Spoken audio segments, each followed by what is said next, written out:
lebih jumhur ya, pendapat yang jumhur yang sahih ya, pendapat yang benar dan pendapat kebanyakan para ulama mengatakan bahwasanya boleh sholat id di rumah.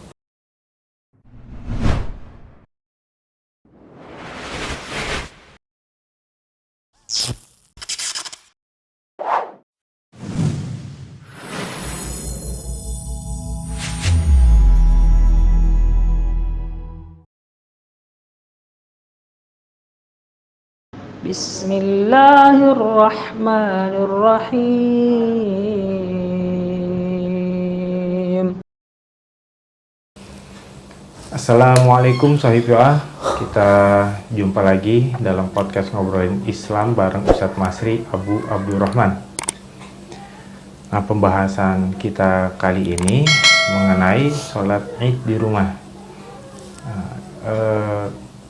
Menanggapi beberapa kejadian belakangan ini, peristiwa belakangan ini yang dimana virus COVID-19 semakin merebak dan semakin mengkhawatirkan, akhirnya pemerintah mengambil keputusan untuk menghimbau agar masyarakat tidak melaksanakan sholat id di lapangan atau di masjid. Nah, oleh karena itu sekarang kita hadir bersama Ustadz Masri untuk membahas permasalahan yang tadi kita bicarakan. Baik, Ustadz. Assalamualaikum, Ustadz. Assalamualaikum warahmatullahi wabarakatuh. Jadi gimana tanggapannya Ustadz mengenai sholat id tidak di lapangan? Apakah bisa sholat id berada di rumah, Ustadz? Silakan, Ustadz. Ya. Assalamualaikum warahmatullahi wabarakatuh. Waalaikumsalam. Alhamdulillah, salatu wassalamu ala rasulillah wa ala alihi wa sahbihi ajma'in, amma ba'du. Dalam hal ini ya, sholat id yang tidak diadakan seperti selayaknya ya. Ya, biasanya kita mengadakan sholat id di tanah lapang, qadarullah dengan keadaan yang tidak memungkinkan ya. Jadi sholat idnya tidak bisa dilakukan di tempat tanah lapang gitu. Hukumnya bagaimana? Jadi dalam hal ini di dalam kitab Sahih Al-Bukhari disebutkan ada bab man fata lahu salatul id. Jadi ada bab pembahasan tentang barang siapa yang tidak bisa menghadiri sholat id yang bersama-sama gitu. Jadi kan kita berada dalam keadaan tidak mungkin untuk bisa berkumpul bersama-sama di suatu tanah lapang untuk menunaikan sholat id. Jadi di dalam kitabnya saya Imam Bukhari mengatakan untuk sholat 2 rakaat ya. Dan juga ini pernah dilakukan kalau tidak salah Anas bin Malik ya. Anas bin Malik ya. Dia berada jauh, tinggal di kota. Jadi dulu di zaman Rasulullah SAW, jadi sholat id diadakan di kota ya. Diadakan di pusat kota.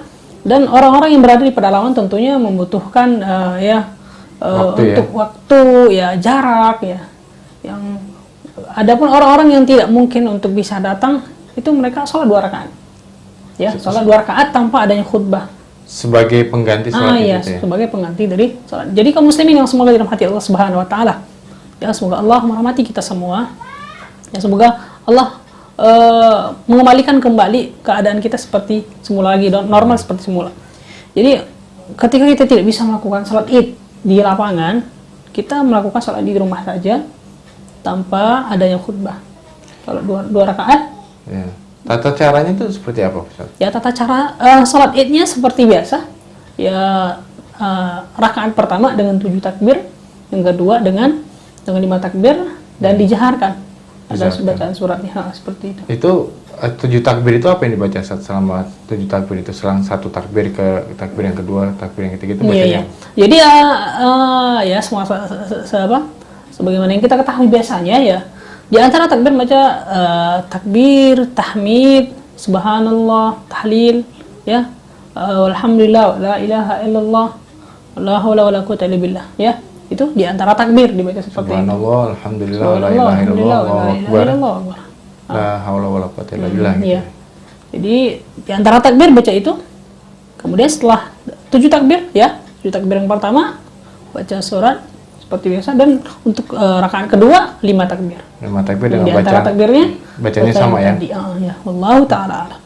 Sebenarnya hukum sholat id itu apa sih, Ustaz? Sunnah kah atau wajib? Jadi sebenarnya sholat id ini adalah dikatakan wajib tidak ya, cuman Rasulullah sangat menekankan sekali ya, bahkan orang yang perempuan yang haid yang tidak sholat itu disuruh keluar untuk menyaksikan itu. Untuk menyaksikan. Jadi sangat ditekankan sekali. Berarti sunnah yang mendekati wajib kali Ustaz ya? Ya sangat ditekankan sekali. Sangat ditekankan sekali ya. Nah kemudian kalau dilaksanakan di rumah nih Ustaz, ada minimal jamaah nggak Ustaz? Atau bisa dilaksanakan sendiri? Ya jadi kalau di rumah ya nggak mesti ada jamaah nggak. Jadi misalkan kalau satu orang juga tidak masalah. Allah Ta'ala alam ya. Jadi satu orang juga nggak masalah. Jadi satu orang juga nggak masalah Ustaz ya. Kemudian mengenai pemotongan hewan kurban Ustaz. Kalau memotong hewan kurban kan Ana pernah dengar tuh sunnahnya kita menyaksikan pada saat hewan kita kurban kita dipotong kan. Iya. Nah ini kan ada himbauan ada himbauan nih tidak boleh datang misalkan karena pembatasan itu kan, karena si virus COVID ini supaya tidak merebak lebih lebar lagi. Iya. Jadi menyaksikannya cukup di rumah aja melalui daring misalkan. Itu bagaimana hukumnya? Ya jadi karena ya untuk kita menjaga untuk tidak tersebarnya virus dan juga mematuhi keputusan pemerintah, dan ini sangat kita junjung tinggi ya, karena manhaj falsafah memegang teguh bahwasanya selagi keputusan pemerintah itu tidak berlawanan dengan syariat Islam itu sangat kita patuhi. Jadi ketika seandainya ditetapkan, pemerintah menetapkan bahwasanya misalkan tidak boleh misalkan mengadakan kurban, ya walaupun misalnya tidak boleh ya tidak masalah kita tidak mengadakan kurban. Ya jadi misalkan intinya kurban itu dilakukan wallahu ta'ala alam, setahu ana ya, mengadakan kurban yang penting waktunya kemudian hewannya. Jadi nggak mesti kita kurban itu mesti di masjid, nggak mesti. Kita juga motong sendiri terus kita makan dagingnya terus kita bagi-bagikan juga tidak masalah. Oh, kalau kita potong sendiri pun di rumah juga nggak apa-apa ya? Tidak masalah, ya Allah Ta'ala. Karena intinya hewan kurban itu adalah waktunya, ya. Waktunya. Jadi waktu penyembelihan hewan kurban itu benar-benar pada hari yang telah ditetapkan. Itu pada hari tasyrik. Gitu ya? Kemudian yaitu hewan-hewan yang telah ditetapkan, gitu. Ya. Jadi walaupun kita berada di hari tasyrik, kalau kita motong ayam sama bebek, ketika niatkan kurban itu tidak diterima, ya, karena hewan tertentu pada waktu tertentu dan dengan niat. Dan ya dengan ketentuan-ketentuan yang udhiyah ya, pembahasan fikih tentang udhiyah ya, sesuai dengan ketentuan-ketentuan udhiyah tentang kurban begitu. Soal pelaksanaannya ya bisa jadi di masjid, bisa jadi di rumah. Kemudian pembagiannya kita makan, kemudian kita bagikan, kita hadiahkan, kita bagikan para fakir. Hari tasyrik itu ada berapa hari, Ustaz? Hari tasyrik tentunya setelah hari Idul Adha. Beberapa hari setelahnya. Berapa harinya itu 3 hari kali ya? Iya, 3 hari. 3 hari setelah hari Idul Adha. Nah, berarti kita ketika di hari tasyrik 3 hari setelahnya itu, berarti di hari tasyrik itu kalau kita potong misal kambing gitu di rumah nggak mungkin, kalau misalkan terlihat oh ini nggak memungkinkan untuk memotong kurban di masjid misal. Berarti kita potongnya di rumah, kambing yang ditentukan kan kambing, onta ya, sapi kan. Kita potong di rumah terus kita langsung bagikan, itu udah termasuk kurban ya? Iya, udah termasuk ya, sudah termasuk. Jadi, karena sudah memenuhi kriteria dan ketentuan-ketentuan dari udhiyah itu sendiri, yaitu kurban gitu. Pada harinya, hewannya, dan kita yang motong, kita yang mengeluarkan harta untuk dipotong, nah kita bagikan. Begitu. Jadi adanya seperti biasa yang kita lakukan di masyarakat Indonesia ya, bahwasanya kita hewan kurban dikumpulkan di suatu tempat, kemudian ada panitia khusus, itu sebenarnya untuk mewadahi ya, untuk memudahkan kaum muslimin untuk tidak ya biar nggak repot lah gitu. Iya. Jadi hanya sebenarnya untuk memudahkan pembagiannya, pemotongannya, perawatannya segala macam ya.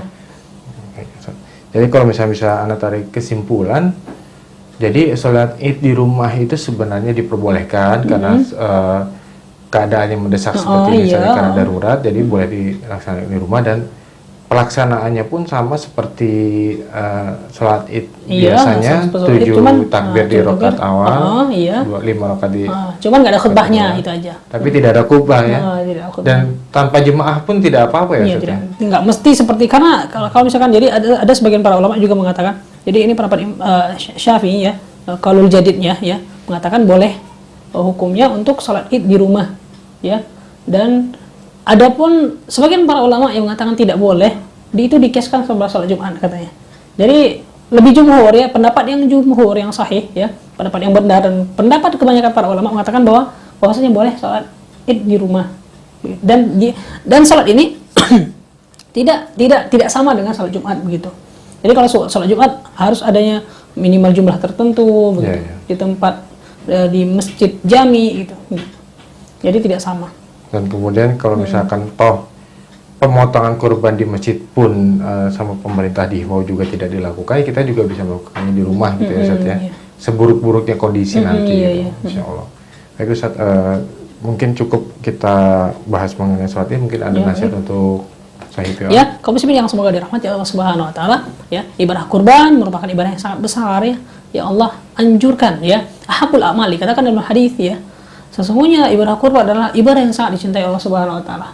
Jadi sebisa mungkin ya, kalau kita memiliki harta yang berlebih ya, kita keluarkan untuk ibadah yang besar ini.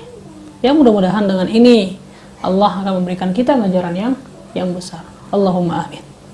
Demikian Sohib Yoa pembahasan kita kali ini. Jangan lupa untuk di-share, subscribe, dan di-like kepada teman-teman Sohib Yoa yang lain, agar dakwah kita tetap berlangsung. Ditutup Ustaz? Ya, kita tutup. Sallallahu ala nabiyina Muhammad wa ala alihi wa sahbihi ajma'in. Allahu ta'ala a'lamu bis-shawab. Subhanakallahumma bihamdika asyhadu an la ilaha illa anta astaghfiruka wa atubu ilaik. Assalamualaikum warahmatullahi wabarakatuh. Waalaikumsalam warahmatullahi wabarakatuh.